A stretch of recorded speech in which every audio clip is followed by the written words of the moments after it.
the Ram Mandir permission from the Supreme Court wouldn't have been there had I not been moved the fundamental rights part. Everybody else was raising their property issues earlier.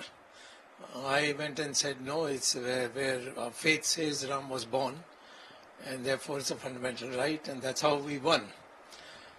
Of course, I received an invitation, not for one day, but for all 4 days. And the Sangha Adhikaris had come here, who are working with the VHP. They had come here to deliver it. And it was also publicized, it was in the newspapers. But, I mean, if they didn't invite also, it doesn't matter to me, because Ram Mandir is made. That's the beginning. We have 2 more mandirs to deal with, Kashi Vishwanath and the Mathura Krishna Janma Bhoomi. So I'm very satisfied. Of course I will go, but strictly speaking, there are some issues which the sadhus have raised, Shankaracharyas have raised. So therefore I might just go on the 20th and go and see how the idols are and how the buildings is. I may not be there for the Prana Pratishta Puja, which is controversial just now.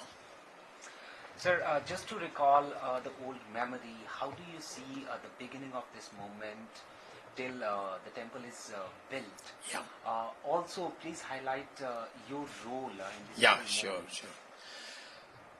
You see, from the day Babur had his commander-in-chief, I forgot his name, some thug, demolished the mandir, the Hindus never gave up.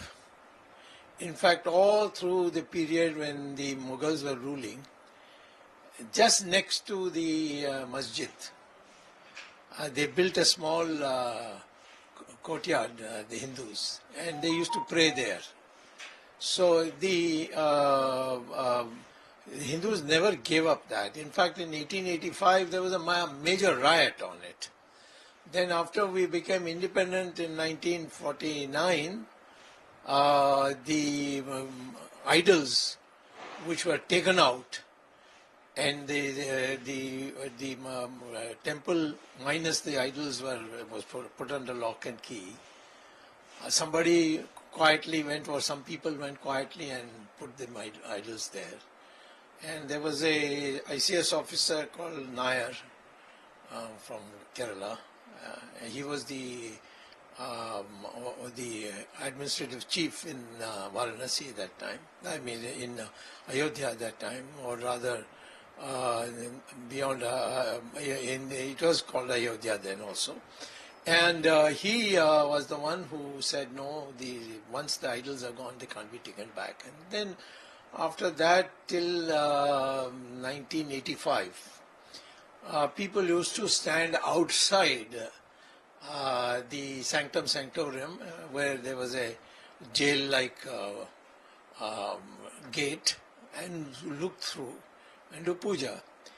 In 1986, the Rajiv Gandhi, who should be given credit also, he said, why should it be under lock and key? People can also go inside and pray. So that was the first breakthrough. Rajiv Gandhi was a good friend of mine, and we used to exchange views. We were also allies in the Chandrasekhar government. So his idea was to build the Ram temple, and in fact he gave the Vishnu Parishad the right to build a Shilanyas, I mean to dig the ground and so on. But then he lost the election, so he couldn't continue, and later he was assassinated. Now, thereafter, Narasimha Rao tried to moderate it. He did quite a lot. And he, in fact, brought a law, which we are now trying to scrap, that except for Ram Mandir, nothing else will be changed if it existed on 15th August 1947. Now, what happened is that 1996, there was a major riot. No, excuse me, it is beyond 90. It was closer to 1996. When a mob went, 1992, excuse me, 1992, a mob went and demolished the Babri Masjid. After that, a court case was started. There was a court case earlier, but this was seriously done by a 3-judge bench in Allahabad High Court. And it was basically the Hindus saying it is ours and the Muslims saying it is ours. It came to the Supreme Court. I mean, the court then, Allahabad High Court divided 1/3, 2/3, made that division. But neither side accepted that, so they went in appeal. And for about 6 years, there was no movement, because the Supreme Court felt, what is going to be new? We can, instead of 1/3, 2/3, we might give 3/4, 1/4. That's about all. But so it was in a stalemate. At that time, Ashok Singhal called a meeting of the Vishnu Parishad. And almost everybody was there, including Mr. Champat Rai and all that.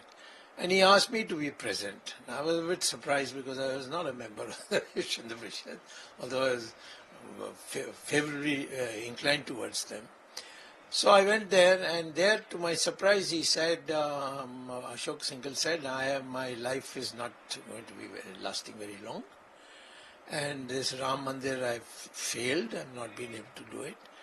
But Swami has demonstrated by Ram Setu how he single-handedly, after every one of us had failed, he went to court and got a stay on this Setu Samudram project.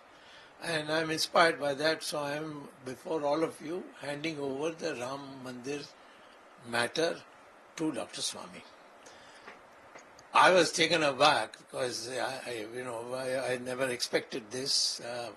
And even the Ram Setu thing, I did it on technical grounds, that it was more costly than putting a railway line from Kanyakumari to Calcutta, than cutting through and going. So on that basis, the Supreme Court had upheld my view, even though they had earlier rejected all the sadhus and sannyasis' petitions. So now he announced it, and I didn't know what to do. And soon after, he passed away. So after that, it was my thought, how can I get into it? Because I'm not a party to either. I'm not a pujari, I am not a mullah. So how do I get into the court case and get it moving? And the Chief Justice then, Kehar Singh, he told me, unless you come with some new idea, we can't, go further. This is stalemate. Suddenly it occurred to me, why don't I say that it is my fundamental right to pray there? Because my faith says Ram was born there. And that's all that matters. Faith is all that matters. So I went and filed a petition before Kehar Singh, Chief Justice, saying that, these people are all fighting for their property, but I am fighting for my fundamental right to pray, where faith tells me Ram was born there and nowhere else. There's no dispute on that. So he immediately issued notice and transferred it to the main matter, and then the main matter started. And ultimately, the very point I had made was, so my contribution is, I brought the concept of fundamental right to pray, where faith tells you, and faith is there in the preamble of our constitution, such a faith tells you where Ram was born, and you can't challenge it.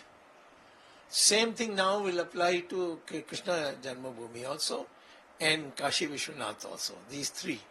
And we Hindus who have been active in this all have decided that although 40,000 temples were demolished by the Muslims, we can rebuild that in any other place.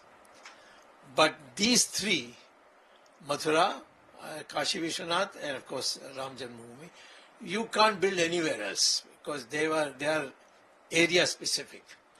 So we are of the view that now Ram Mandir is built. It is now no one can stop. Nothing can stop it.